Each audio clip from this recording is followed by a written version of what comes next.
विश्व धरोहर दिवस, जिसे हम विरासत दिवस भी कहते हैं, हर साल 18 अप्रैल को मनाया जाता है। इस दिवस को मनाने का मुख्य उद्देश्य पूरे विश्व के लोगों में मानव सभ्यता से जुड़े ऐतिहासिक और सांस्कृतिक स्थलों के संरक्षण के लिए जागरूकता फैलाना है। ये दिवस लोगों को न ही सिर्फ हमारी सांस्कृतिक धरोहरों का महत्व समझाता है, बल्कि उन्हें अपने आसपास मौजूद हर विशेष चीज़ को धरोहर के रूप में स्वीकारने में भी मदद करता है। वैसे तो धरोहर हर वो चीज़ होती है जिसे हम अमानत की तरह अपना समझकर उसकी रक्षा करते हैं। एक माँ के लिए उसके बच्चे उसकी धरोहर हैं, वहीं एक शिक्षक के लिए ज्ञान असली धरोहर है। एक किसान को उसकी ज़मीन ही खाना पानी रोजगार देती है, इसलिए वो उसको ही अपनी धरोहर मानता है।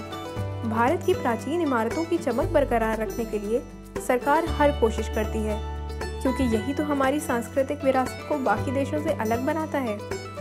लेकिन एक नागरिक होने के नाते ये ज़रूरी है कि हम हर प्रकार की धरोहर, जैसे प्राकृतिक धरोहर जिसमें वन, नदियाँ शामिल हैं, या अपने आसपास मौजूद सार्वजनिक सुविधाओं को भी धरोहर समझकर संजो कर रखें। तो चलिए जानते हैं कि लोग धरोहर किसे मानते हैं।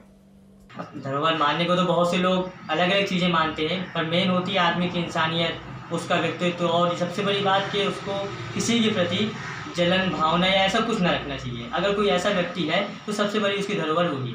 तो आदमी अपना स्वभाव अच्छा रखे तो समझ लीजिए सबसे बड़ा धरोहर उसको प्राप्त हो जाएगी। क्या सरकारी संपत्ति भी धरोहर मानते हैं आप?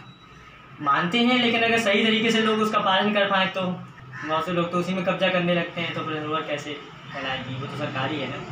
देखिए, सरकारी चीज़ धरोहर वैसे तो खैर सभी पब्लिक की होती है, सरकार इसलिए बनाती है ताकि पब्लिक उसका यूज़ कर सके, लेकिन जो उसका यूज़ गलत तरीके से करते हैं वो उसकी धरोहर नहीं कहलाएगी। आप किसको मानती हैं धरोहर? अपने पूर्वजों की ज़मीन को, क्योंकि वो पूर्वजों की धरोहर है। वो मतलब हमारे पास रहेगी, हमारे बाद हमारे बच्चों के पास रहेगी। देश की कौन सी चीज़ में धरोहर आप मानेंगे? बैंक, उसमें भी पैसा डाल दिया जाता है तो धरा ही रहता है, वहाँ सेफ रहता है। सबसे बड़ी धरोहर हमारी वह होती है जो जीवन मूल्यों को परिभाषित करती है। तो धरोहर माने एक ऐसी पूंजी, हम उसको धरोहर तभी कहेंगे ना जो हमारे लाभ की हो।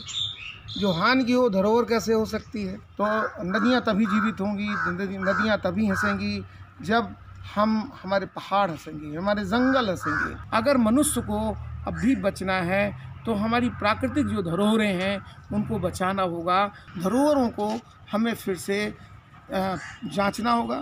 धरोहर किस चीज को मानती हैं? ये अपनी संपत्ति का, दार पिसान चावल, ये का बाल बच्चा, घर गृहस्थी। अब हम तो ये मानते हैं कि भाई वो सरकारी है तो सरकारी एक अपने है, अपने भाई सही ढंग से स्वच्छ रखेंगे तो अपने को फ़ायदा रहेगा। भाई हमारी धरोहर है तो अपनी है, सरकारी है तो अपनी, उसको स्वच्छ रखेंगे तो अपना ही फ़ायदा रहेगा। हम तो सोच रहे हैं कि हमारी जितनी संपत्ति है हमारी बढ़िया अच्छी तरह बनी रहे।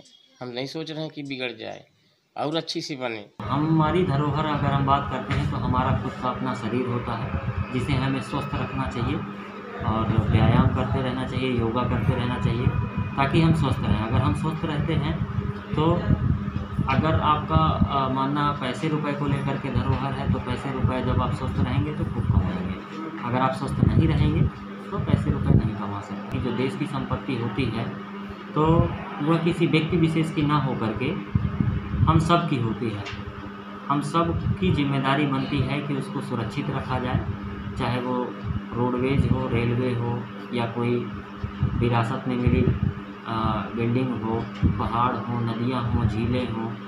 ये सारी चीज़ें हम लोगों की संपत्ति हैं, हमारे देश की संपत्ति हैं, हम सब की हैं और हम सब की जिम्मेदारी बनती है कि उसको हम साफ रखें, स्वच्छ रखें और उसकी देखभाल करें। विश्व धरोहर दिवस के अवसर पर मैं अपने जनपद के लोगों से कहना चाहता हूँ कि जो हमें विरासत में चीज़ें मिली हैं, पानी, पेड़, इनका संरक्षण करना हम लोगों का दायित्व है। ये अगर हमारी जो पूर्वजों ने विरासत छोड़ी, धरोहर छोड़ी है, इसका संरक्षण हम नहीं करें तो आगे आने वाली हमारी पीढ़ी को बहुत तकलीफ होगी। देश के एकमात्र नारीवादी ग्रामीण न्यूज चैनल को समर्थन करने के लिए हमारे YouTube चैनल को लाइक और सब्सक्राइब करें। हमारी वेबसाइट पर सदस्य बने।